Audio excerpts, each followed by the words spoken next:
Good afternoon to our Japanese audience and a great morning to the European attendees. I'm Yuriterika Magyar, country representative of Eurosouth Japan. This is the key novelties from Japan's Association to Horizon Europe webinar. I would like to welcome our speakers, each of whom will be introduced in detail when their speaking slot opens. And let me just say a few words about what today's webinar will focus on. The European Commission and Japan have successfully concluded negotiations on Japan's Association to Horizon Europe, the EU's flagship 93.5 billion research and innovation funding program. This agreement represents the closest collaboration offered by the EU to global partners in this field, and it enables Japanese researchers to lead and coordinate their own research and innovation projects under the program. They can apply for and receive funding and seek closer collaboration with partners in the EU and associated countries. This agreement specifically targets Pillar 2 of Horizon Europe, which tackles societal challenges through multinational collaborative projects. So let's hear from our experts today. The first speaker, who will deliver the opening remarks, is Gijs Berends, First Counselor, Head of Science, Innovation, Digital and Other EU Policies section at the Delegation of the European Union to Japan. Please proceed with your opening remarks. Thank you so much. Good afternoon, everyone, and good morning to those of you who are dialing in from Europe. I'm Gijs Berends. I'm the head of the science section here at the EU delegation. It's really nice to see so many of you online. When we announced at the end of last year that the negotiations on Association of Japan to Horizon Europe were successfully concluded, that already drew a lot of attention. And now with the high number of participants today, it really goes to show that there is a real genuine interest in research collaboration between the EU and Japan, and we're really very happy to see that. Today you will get presentations really on the details of what it means that Japan is now associated to Horizon Europe. But let me, as head of the section here at the EU delegation, say a few words on why scientifically and politically this is really an important development. I think, first of all, the EU and Japan, they're both really science powerhouses. I think there's no question about that. But precisely given the fact that both of the parties have such strengths in science, the genuine EU-Japan research collaboration is perhaps a little bit underdeveloped. There's really margin to do more, and we believe that Association to Horizon Europe could just be the game changer that triggers increased cooperation, and that is something that we welcome very much.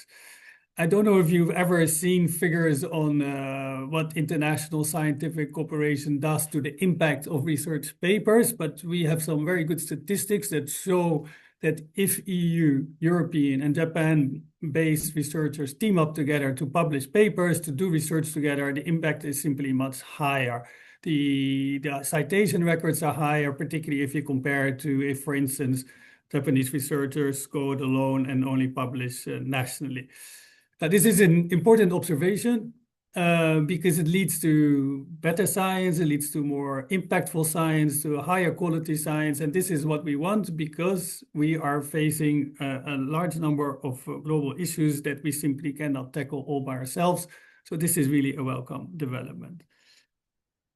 Association to Horizon Europe is not something that we offer to just any country. I think this is important to point out. We would like to work with trusted partners. Maybe some of you have followed the debates that really cover all policy domains about economic security, about strategic autonomy. In Europe and Japan, there are big policy developments to try and limit the dependencies that we may have on countries on which we do not want to depend so much. And if Japan and the EU can innovate together, if they can develop supply chains together, if they, through association, do more research together and then underpin this joint innovation, that we believe that is a very welcome outcome, and therefore association would certainly contribute to this political objective of economic security and strategic autonomy. As many people have noticed, it's not an easy world today. As a result, the EU and Japan are doing much more than before. We have strong agreements in trade, in climate, in energy, in defense. And this is now, again, another tool to our already, extensive toolbox to do more together in what unfortunately is rather a turbulent environment. I'm very happy, therefore, with the result of this. We have this is essentially our first information seminar of the year. Many other events will follow in the months to come. So we'll keep you informed through our LinkedIn page. But at any moment, if you would like to have more information, please, by all means, contact us at the EU delegation to Japan. We're very happy to help you. And on that note, I would like to conclude my opening remarks. Thank you very much. Thank you very much, Gijs. We are going to go ahead with the webinar and welcome our main speaker.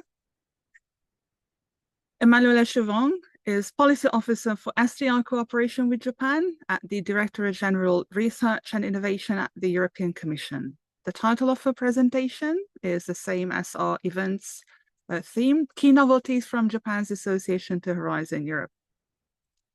Please proceed with your presentation and share your slides. Well, good morning for those in Europe and good afternoon for our participant from Japan. It's a real pleasure to be here with you today. So many thanks, Judith, for having organized this event. It's indeed, as Gijs just mentioned, we are very happy to see so much interest in boosting our cooperation with Japan in view of its imminent association to Horizon Europe.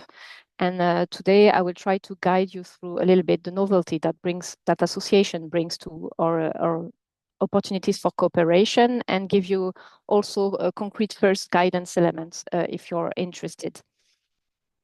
So as you already probably know a little bit Horizon Europe, I won't go too much into the details of its structure, but I would just recall, as Judith said, that all the cooperation on research innovation at EU level is done under our framework program, Horizon Europe. It's by default open to the world, and it's in fact the most open and by far the largest research and innovation program globally. So it's for us, it's really essential to produce, to cooperate with scientists to produce the best science and find shared solution to the global challenges we are all facing. Horizon Europe has a 93 billion, a bit more than 93 billion euro budget, which is 17 trillion yen, and it's spread over 7 years. And we can even add that with the participation of associated country, it adds up to 115 billion euros, so 21 trillion yen. And it's structured around 3 pillars that you can see on the screen right now. And we will focus, I will focus my presentation on pillar 2 of Horizon Europe.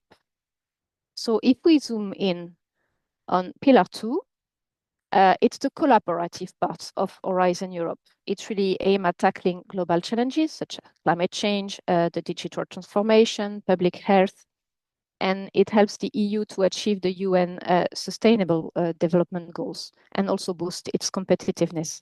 And it's organized around 3 thematic areas that we name clusters that you can see on the screen. And this pillar 2, it's the largest part of Horizon Europe, with a budget of 53 billion euros, so almost 10 trillion yen. And the idea is really to bring together the best minds, so the best talents, the expertise, and the resources. And you can see here as well on this slide a breakdown of the budget for each thematic area. So it's a program that is a top-down program, and it's also competitive. So it means that only the most excellent research get funding. So why do I focus on Pillar 2? It's because Japan will be associating to Pillar 2 of Horizon Europe. And it's because within this new framework program, this Horizon Europe, there was a big novelty, the possibility to associate third countries that are not directly neighbor to the EU. And for that, we have set some criteria. The country needs to have a very strong capacity in science and also share the EU values. And so, of course, Japan was already a strong partner for the EU, and Japan was the perfect candidate for that because it has indeed a very strong capacity in science, technology, and innovation in a wide array of research fields such as advanced materials, robotics, artificial intelligence, and so on. And it's also fully committed to the rule-based open market economy, including fair and equitable dealing with intellectual property rights, respect of human rights. It's backed by democratic institutions. So it was only normal for the EU to invite Japan to consider associating to our program. And it's, I think, in the current context where that is marked really a lot of uncertainty, it's only make sense for us to team up in also in the research area. We concluded the negotiation on the 22nd of December. We are going through the adoption process at the moment. And one thing that is very important is that we have put in place some transitional arrangements. So it means that Japanese entities can still already participate into the program and be evaluated as if coming from an associated country while we are doing the adoption procedure. The only important thing will be that the grant agreement is signed at the moment where we just need to sign the agreement before we sign the grants. And that will happen in any case because we are really foreseeing signing the agreement around the summer once our adoption process will be finished. And so Japanese researchers, you have now the possibility to join Horizon Europe from this work program that has been published late December, and in the pillar 2 of this work program. And this work program was a bit special because we are trying to simplify it. So we have made for 26-27 a shorter work program than usually, but more strategic. We have fewer topics, but they are more open, so they are less prescriptive. And we are trying to also simplify the application form. Sorry. We are also trying to simplify the way the application form to apply. But okay, so what does it change concretely? So it means now that as a Japanese entity can participate in the program on equal footing with the participant from the member states. They can receive directly funding from the program, so there's no more need to secure their own funding with all the difficulty that goes with it implies in terms of timing and adjustments of the timing together. They can also lead consortium. It can seem intimidating at first, but if you feel ready for it, you should just go for it. It means also that Japanese researchers have access to almost all calls under Pillar 2. There's only a few most restricted ones, but it represents really a very, very small portion of the calls of this Pillar 2. And it means also that, as for all associated countries, Japan will now be involved in the governance of the program by sending representatives in the program committee. And so to ensure a good participation of Japanese researchers in Horizon Europe, we will need to overcome several challenges.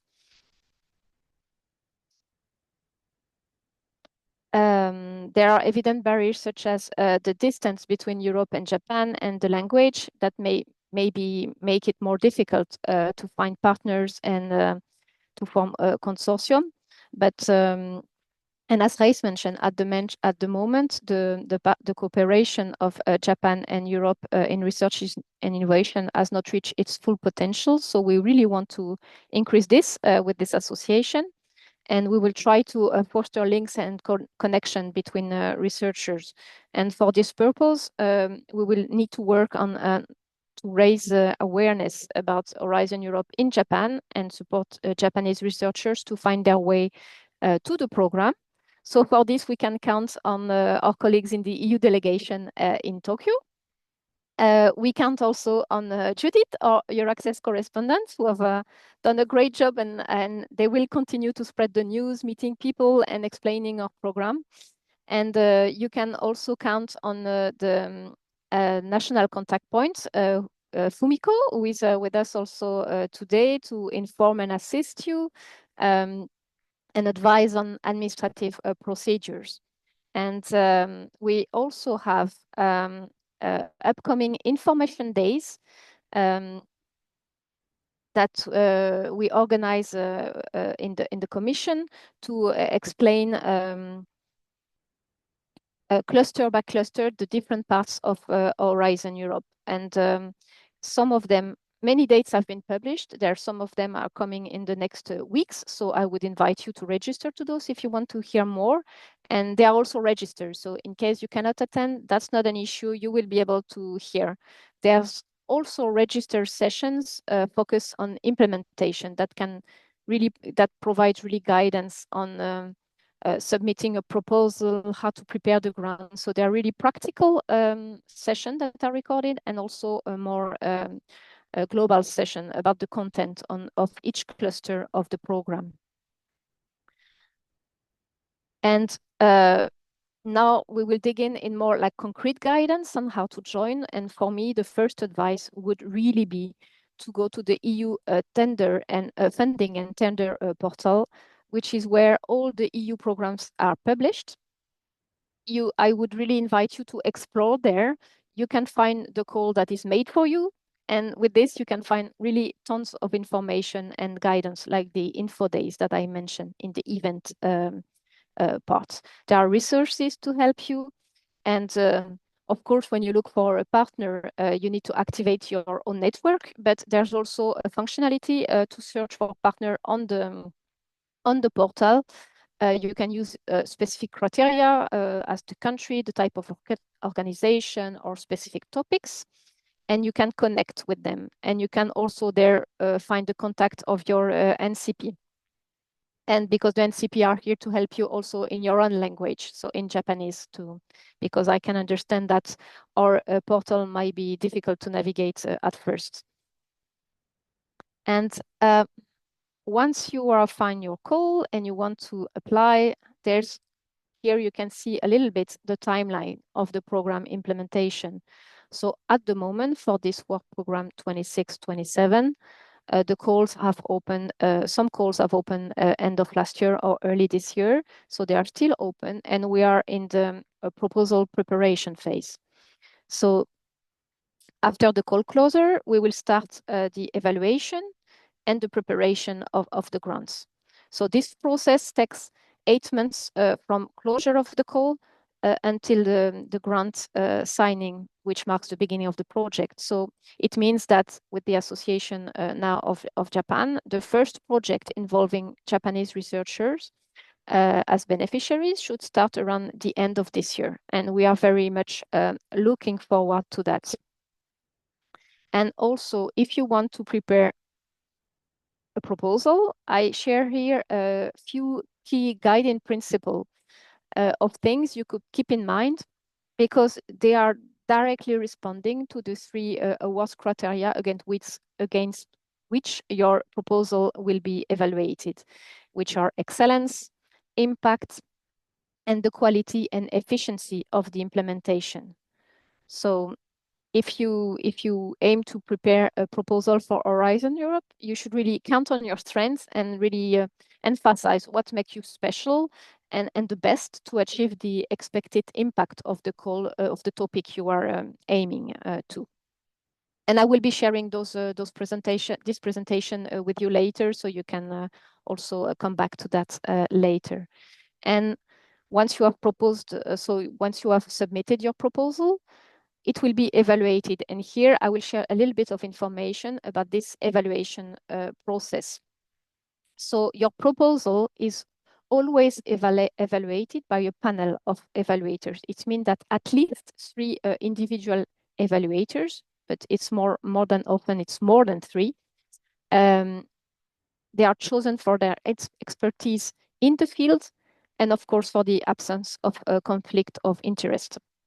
So they each individually evaluate your proposal, and then they convey in a panel to discuss and reach a consensus on the marking and then a ranking list of the proposal for this topic. So it's a fair process, and that is transparent. We have observers along the way, and applicants always receive feedback on their proposal should they not be selected. So it really also, it's a learning process. If you're not selected the first time, you will have a concrete feedback on why you were not selected, so you can again improve for the next work program.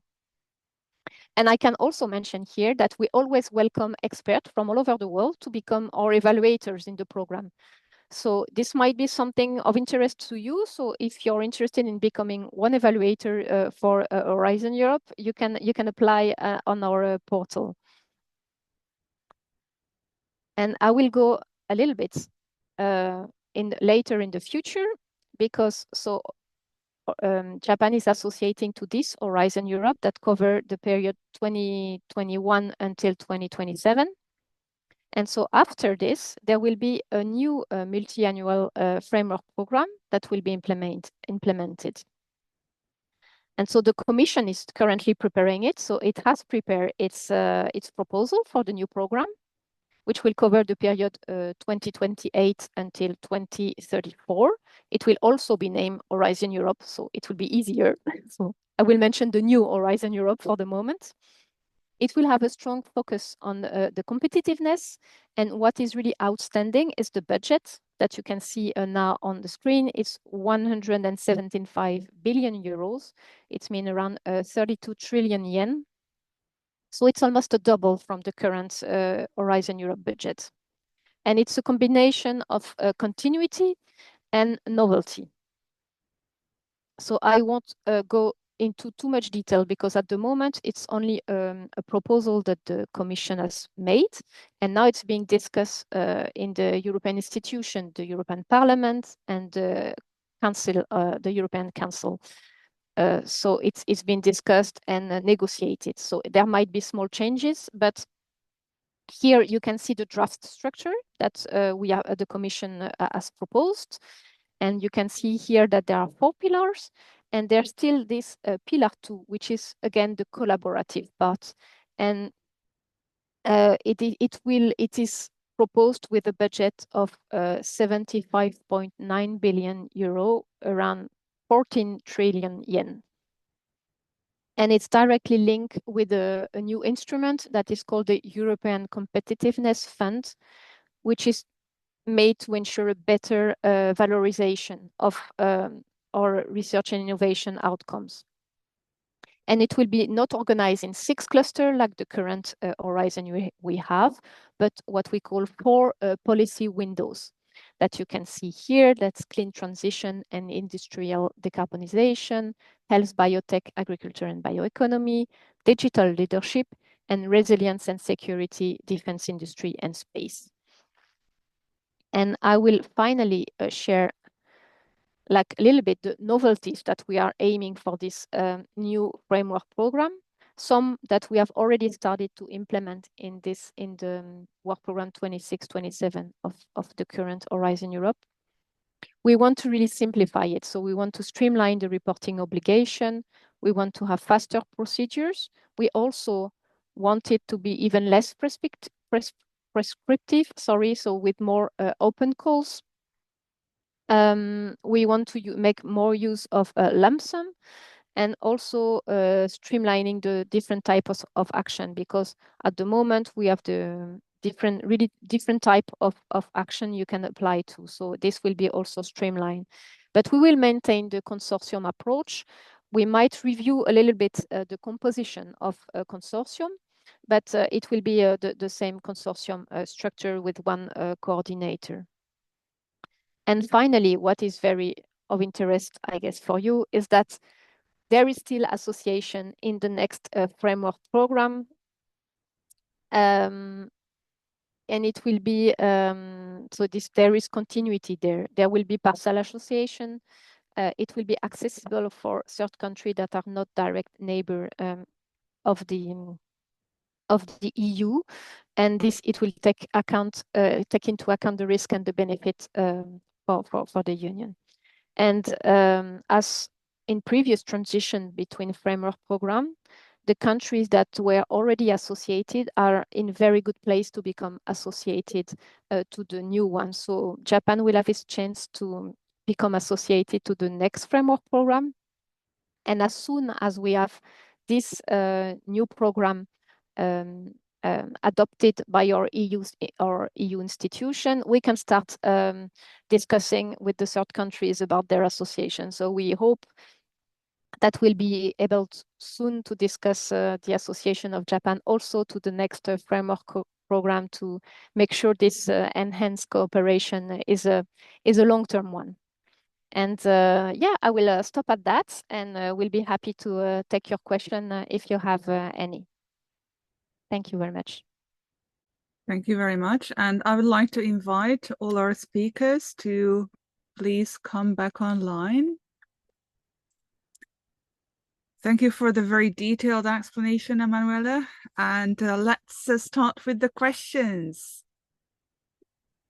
The first one, and I would like to ask also Gijs Berends and Fumiko Oda, who is the national contact point for Horizon Europe in Japan at the EU-Japan Center for Industrial Cooperation, to respond to any of the queries that they feel that is their expertise. The first question is Japan's Horizon Europe Association retroactively a few months, as it happened with other countries? Question mark. Specifically, can Japan be considered an associated country for a project that was awarded in 2025? So it's retroactive, but only over a few months because the agreement will be signed somewhere around the summer, but it will be starting from the 1st of January 2026. So it means that Japanese entities are eligible for funding, should they be selected, of course, only for calls that implement the budget 2026. So for projects awarded in 2025 using Horizon Europe 2025 budget, they will not be eligible for funding. Thank you so much. The next question, which Pillar 2 calls can Japan not apply to? For this, there's only a few, it's really a very small portion. It's less than, like I remember that for the work program 23-24, there were about around 1,000 topics, and there were only around 30 that has some level of restriction. And even in those 30, the associated country had access to most of them. So it's for, usually it's in really a sensitive area where we could feel there's the interest of the EU could be put at risk. So it's usually in the space area, connectivity, and let me think. And yeah, it's in the sorry? Data infrastructure or critical raw materials sometimes. But it's really a minority of that, and really what we do usually, we have a discussion with the associated country, and if they provide us with sufficient reassurance that the strategic interest of the EU is not at risk, then they can even access to those calls. And if you look at the work program, it's clearly written in the eligibility condition of each topic which country are eligible. So it's very clear from in the work program, from the topic description, exactly if Japanese entity are eligible or not. Thank you so much. The next question, can you elaborate on the consortium coordinator's role? So I'm no expert here, but the consortium coordinator, it will be the one who will submit the proposal in the portal, and it will really coordinate how the project is organized. So there's a lot of administrative, I have to say, there's a lot of work on the administrative side if you want to become a consortium coordinator.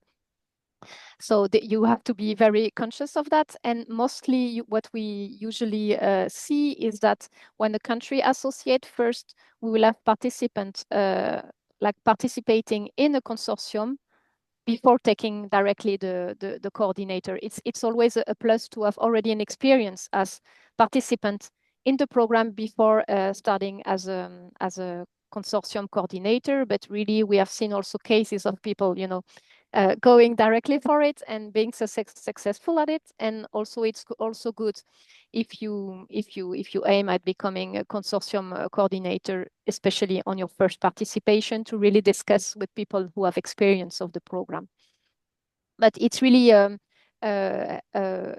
there's really a big administrative part of the role for the coordinator. Thank you. The next question, how can we make sure in the portal to only see calls that are valid for Japanese partners? Asking about filters, yeah. For this, I don't know if I know there are filters. So you can filter by thematic, by cluster. I don't know if you can actually filter by eligibility criteria. I am not sure this is the case, but it's always really clear from the text of each call. So if you really select first your area of interest, so you don't see like the whole work program because it counts many topics. So here you can really filter and look at really the content and the eligibility criteria. Thank you. The next query, some calls for proposals have already opened since January, but in Japan, the official signature has not yet been completed. Is it still okay to submit an application under these circumstances? Also, which organization will serve as the coordinating institution for this program? For example, will it be JST or the EU-Japan Center for Industrial Cooperation? So for the first part of the question, yes, Japanese entity can submit application. As I mentioned, even if the signature take place later in the year, as we know, we have agreed on a draft text and we are currently in the adoption phase. The EU can grant what we call transitional arrangements. It's a tool that allows us to evaluate the proposal coming from Japanese with Japanese participants as if they were already associated. Because we know that once the agreement will sign, it will be valid from 1st of January. It will be retroactive from 1st of January. So it is really okay to apply and you will be evaluated as if you were coming from an associated country, even if it's not signed yet. The only condition, of course, is that at some moment we sign this agreement, but we are on our way to do that. And for the second part, which organization will serve as the coordinating institution for this program? So the program is managed in Brussels by the European Commission and its implementing agencies. And Japanese institution, they have a say, they are participating into the governance of the program, but really the implementation of the program is handled by the agencies in Europe. But of course, I know that the EU-Japan Center for Industrial Cooperation is hosting the NCP. So it's really a place where you can really go for if you need information and support to apply. Yes, thank you. Next query, how high is the budget the Japanese government is spending for Horizon Europe? How much Japanese funding is going into Horizon Europe? So with this, the category of countries such as Japan, who are not directly a neighbor to the EU and who are associating for the first time, it's very difficult to evaluate what kind of budget will be needed and how successful will be the participation. So we have, for this, arranged a new way of funding. It means that we discuss with the country a budget ahead of the signing the agreement. It's made on projection, and we look at trends and from the past years. But of course, it's not a guarantee. So what we do, we have some correction mechanism that is in place. It means that no matter how much Japan gives into the program, if they are more successful than expected, they will complement their funding with additional money. And if they perform less than what they have contributed to, the EU will give back the money. So it means that the Japanese government will be spending exactly what is needed to cover the funding of its participants. Thank you so much. Next question. Are there any differences between an individual researcher and a cooperation, including research cooperation, to participate in this program?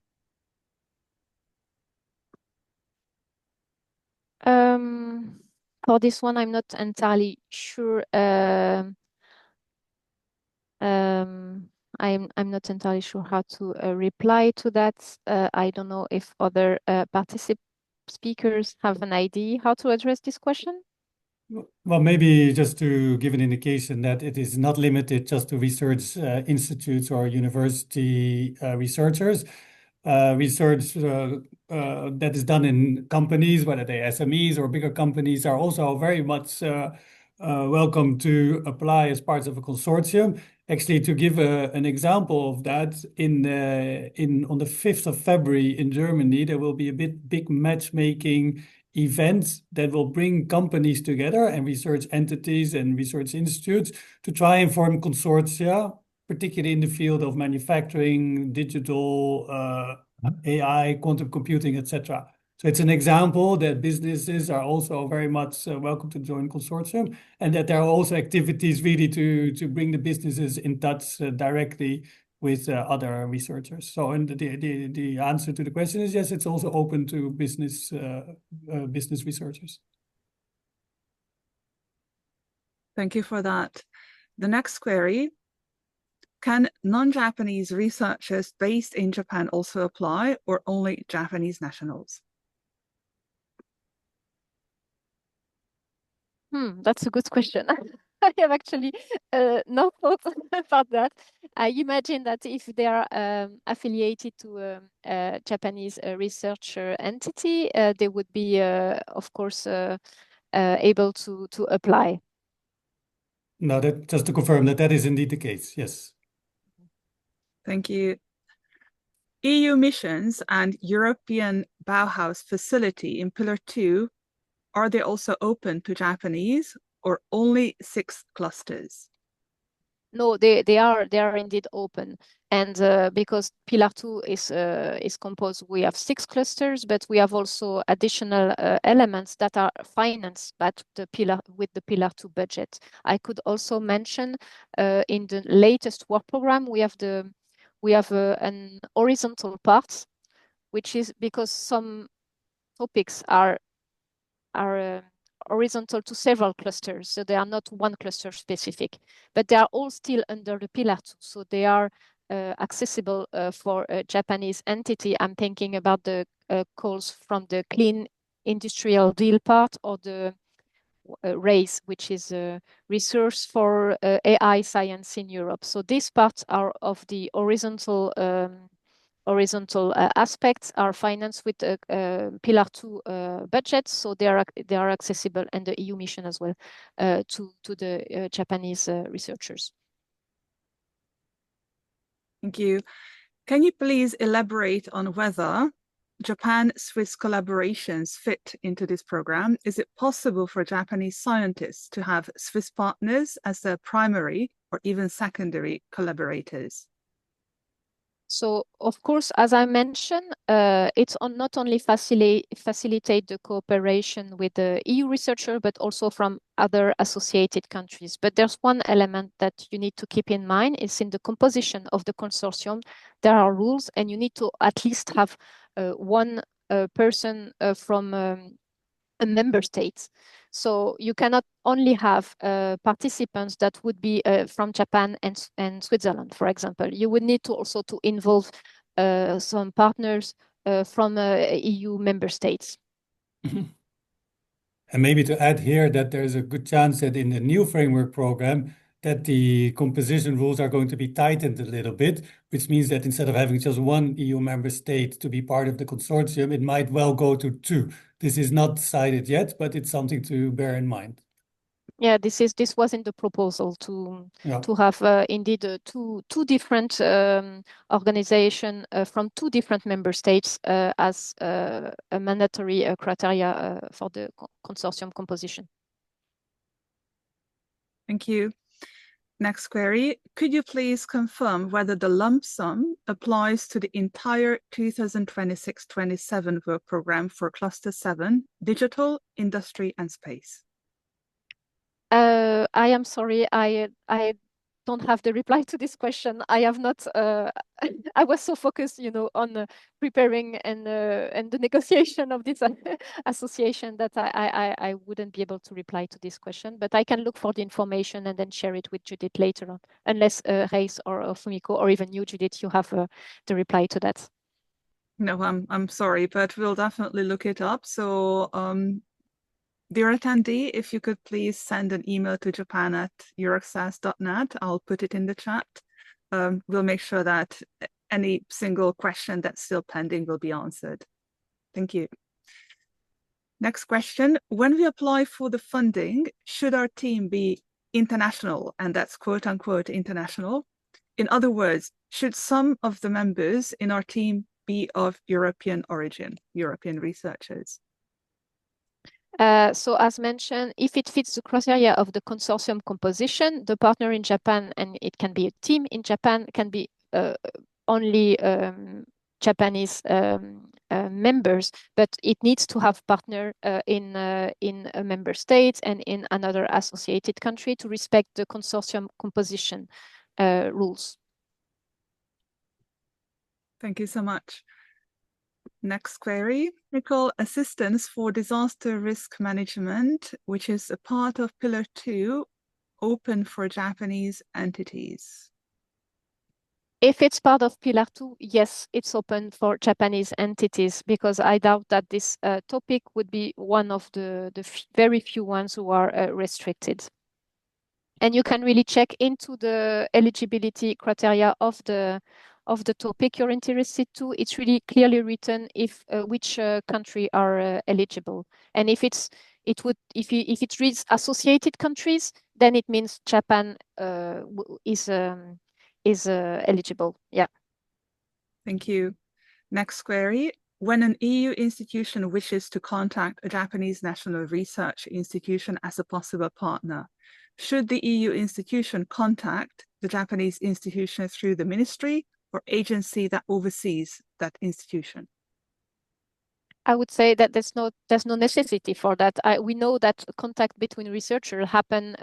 Each of you have your own network, and this is how you usually start building up cooperation. And so there's no need. And the government are not part of the. They don't have how do you say a control on who is partnering with who. As long as the proposal is properly constructed and follow the rules, anyone can propose an application without. It doesn't need an approval by the institution beforehand. Thank you. And there is a longer question. It seems that this attendee has already asked another query. So regarding which Japanese institution will be the coordinating body, when applying directly to the European Commission, will the budget allocation and financial interactions be handled directly between the European Commission and the European partners? In other words, will the funding flow be managed without intermediaries in Japan? I'm concerned, says the attendee, that the administrative offices of Japanese universities and research institutions may find it difficult to handle these procedures. At this stage, will the national contact point continue to provide follow-up support for Japanese applicants? So here, I think, Fumiko, you are the best place to reply to that. Yes. Okay, the answer is yes. We are going to be here to support those who are going to apply to Horizon Europe 2026 and 27 calls. And currently, I'm only the one right now in Japan. So please contact me if you need any questions about application or after project selection, the procedures. And Maybe if I can add something for the coordinator is the one receiving the fund and spreading it around the different participants. So that's how it's organized. And you have on the portal, you have a recorded session really on the financial aspect. So it is something that you really look into. I would really invite you to check and really look at those technical sessions that really give you very good practical financial advices. And Gijs, you were adding something. No, I was going to make exactly the same point that as long as you are not acting as the project coordinator, but suppose the project coordinator is someone based in Europe, it's that person who manages the overall project budget. It's that person who distributes then the EU funding to the partners in the consortium. It's the project coordinator who then checks all the financial reports that the partners of the consortium need to make on a regular basis. So in principle, if you are just part of a consortium for which you are not the project coordinator, then normally these responsibilities would not fall on you. So that is maybe a reassuring note. Thank you. The next query, in the health domain, which areas do you consider the most suitable or strategic for deeper collaboration between Japan and the EU?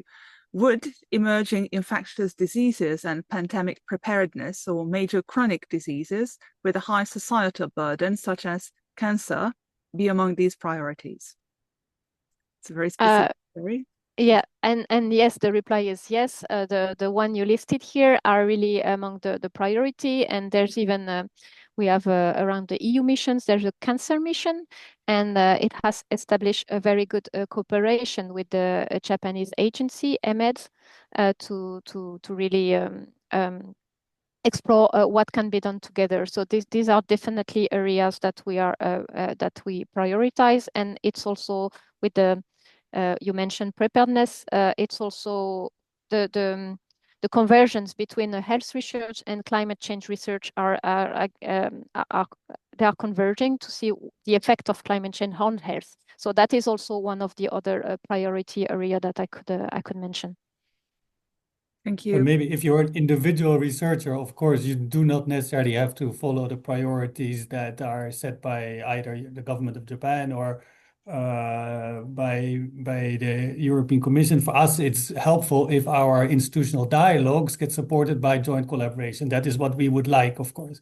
But if you're an individual researcher and you would like to join a consortium that is doing research in an area that is not on the policy agenda, there's nothing to stop you from trying that, and you may very well be successful. So the government priorities should not sort of prevent you from giving it a good shot. Thank you very much. If a company also participates in the application, how will intellectual property be handled? For this, I have to say I'm really not an expert in the intellectual property rights, and I think they are defined in the grant agreements. So it's part of the discussion inside the consortia when the grants are prepared. And there's also here I will also refer you to they have a registered session specifically on intellectual property, and so this is something that I would invite you to look into. Yes, indeed, it's all actually defined in the calls. So you're welcome to read through the whole text and see whose property it is. Yeah. Next question. Would research in the field of social sciences be eligible under the program?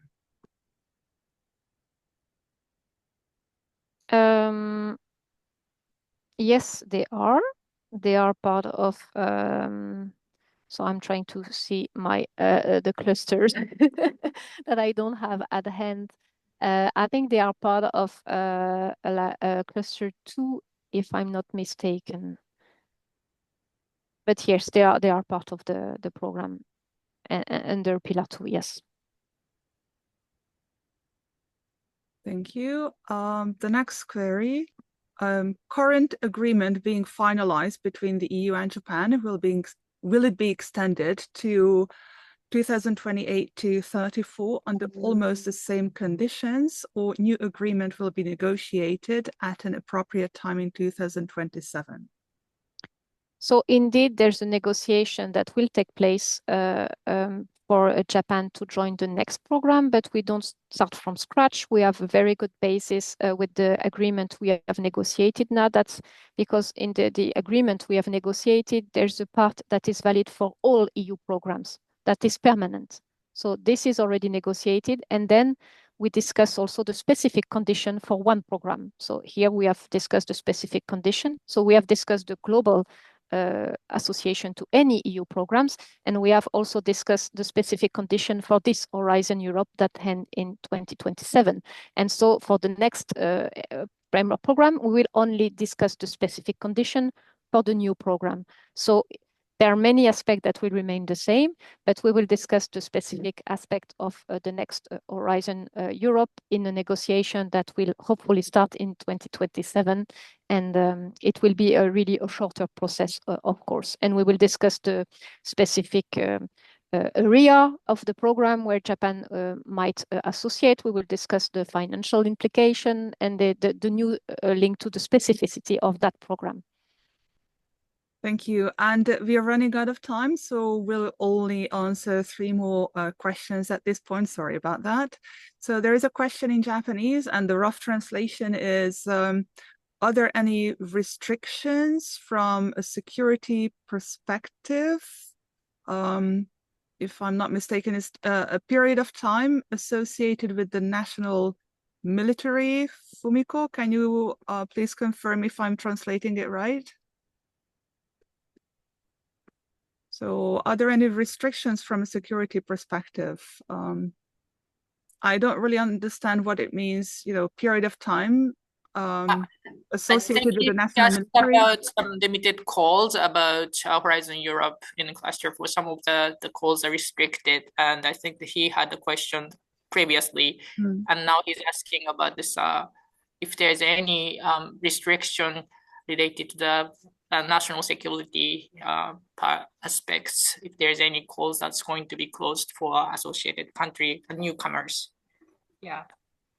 So the calls that are restricted, they are not restricted to specific newcomers or older ones. They are by default, when it's a very specific area where we think that the financial the interest of the EU may be at risk. It's really so we check with the country, the associated country, in order to provide to grant them access to this call. We check with them, for example, I would say how they deal with foreign direct investment or how they deal with IP, and if the reassurance is, and also we check also the reciprocity. Like if something is sensitive for the EU and we invite I don't know, Japanese entities to join, then we would expect the same thing from the partner country to have access also to their program. So this is this kind of things that we are looking into. And if the associated country provides a sufficient reassurance, then the call will be, the area will be open for their participation. So this is something that happens before the work program is published. So once you have the condition in the work program, the eligibility condition, they are there and they will not change. It's something that we do before the publication of the work program with the partner countries. And there's only really, I think in the latest work program, there were only like 2 or 3 topics in total out of 1,000 that were really limited to only member states. So it's really a fraction of the EU budget, of the budget, and of the work program that are restricted. Thank you. And next question, we have only 2 more left.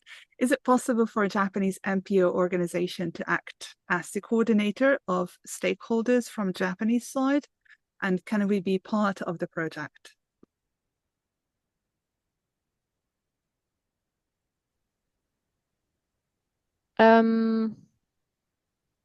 I don't think there is a limitation to the type of entity that can act as coordinator. So I would say yes, provided, as always, that the rules, to the composition of the consortium are respected. Anyone can act as a coordinator.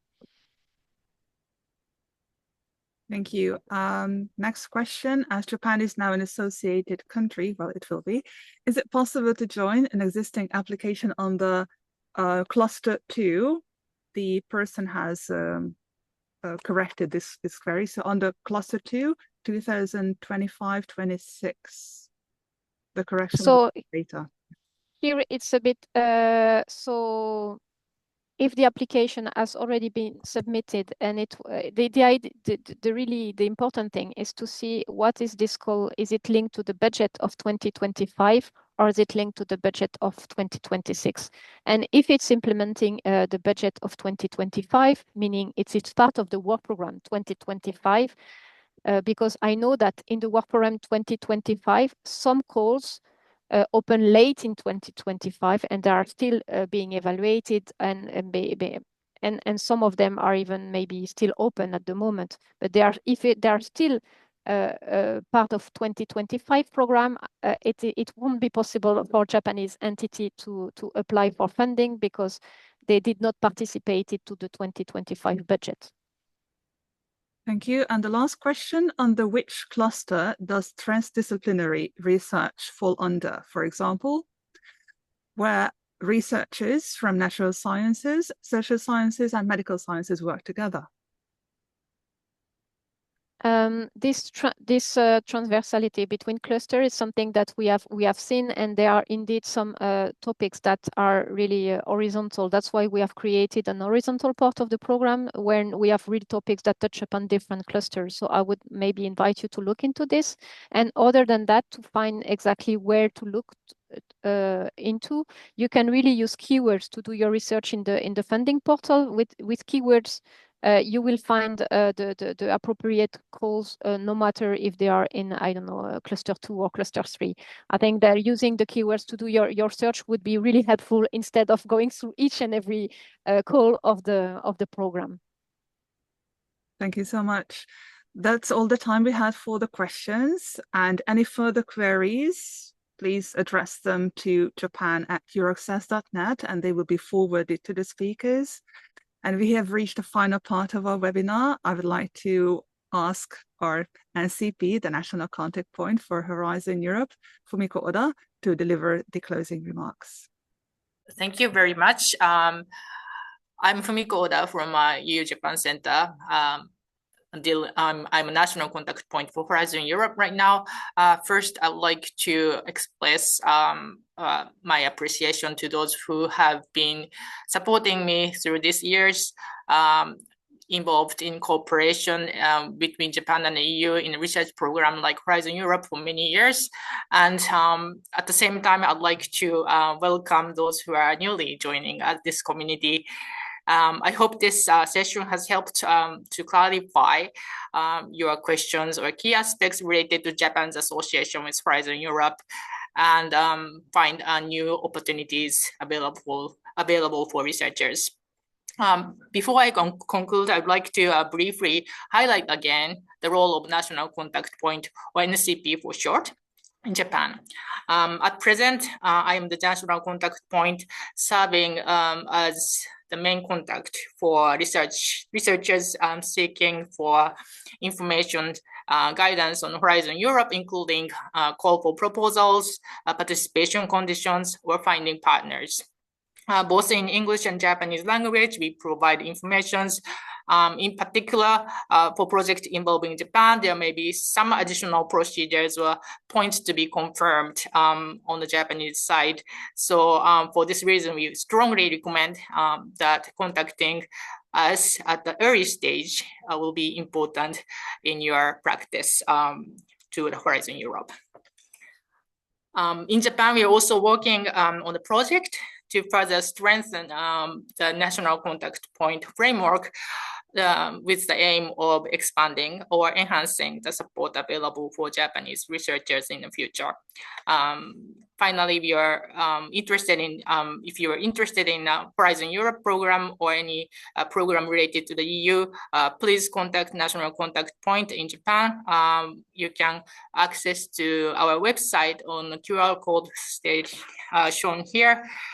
And you'll find more events information that is coming coming next. And one of those examples gets 2026, as well as the event provided by Japanese government on 13th and 19th of February.